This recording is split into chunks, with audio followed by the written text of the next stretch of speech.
चला तर मंडळी, आज करूया ब्रेड पकोडे। त्यासाठी ते बटाटे उकळून घेतलेले आहेत, सोलून घ्यायचे। बटाटे सोलून झाले की त्याला स्मॅश करून घ्यायचे आहे। मस्त असं स्मॅश करून घ्यायचं। इथे आलं घेतलेले आहे, 2 ते 3 लसणाच्या पाकळ्या, 3 ते 4 हिरव्या मिरच्या। मस्त ही पेस्ट टाकली की थोडंसं चव छान लागते, त्यामुळे अशी पेस्ट करून टाकायची। जिरं घ्यायचं आणि मस्त असं ठेचून घ्यायचं आहे। बघा, मस्त इथे आपली पेस्ट रेडी आहे। एक कांदा घेतलेला आहे, कांदा मस्त बारीक चिरून घ्यायचा। कोथिंबीर बारीक चिरायची आहे। आता इथे आपण स्मॅश केलेल्या बटाट्यामध्ये कांदा ॲड करायचा। हळद,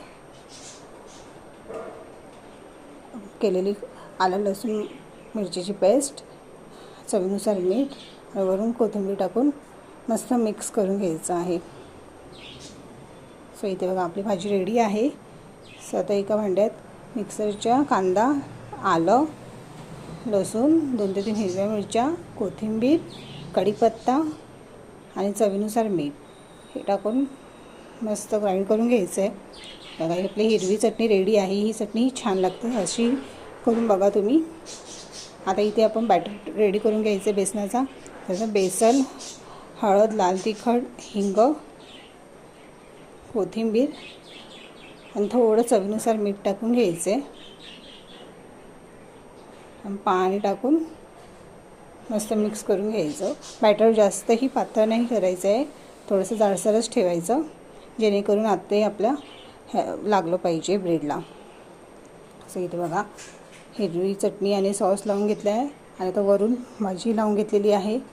इथे भाजी लावून झाली आहे। आता जो सॉस लावलेला ब्रेड वर असं लावून घ्यायचं आहे आणि लावून मस्त असं कापून घ्यायचे। याचे 4 भाग करून घ्यायचे आहेत, म्हणजे आपल्याला फ्राय करायला इझी पडतं। आता मस्त बेसनामध्ये डिप करायचं, छान सर्वीकडून लावून घ्यायचं आहे आणि पॅनमध्ये तेल गरम करायला ठेवलेलं, सो तेलात सोडून घ्यायचं आहे। थोडंसं लालसर रंग आलं की मग आपण ते काढून घ्यायचे। बघा, इथे मस्तपैकी आपले ब्रेड पकोडे रेडी आहेत। तुम्हाला असं वाटलं की रात्री जेवणात काय करायचं, सो तुम्ही हेही खाऊ शकता। रोजचं डाळ भात खाऊन कंटाळा आला असेल तर, किंवा संध्याकाळचा नाश्ताही करू शकता।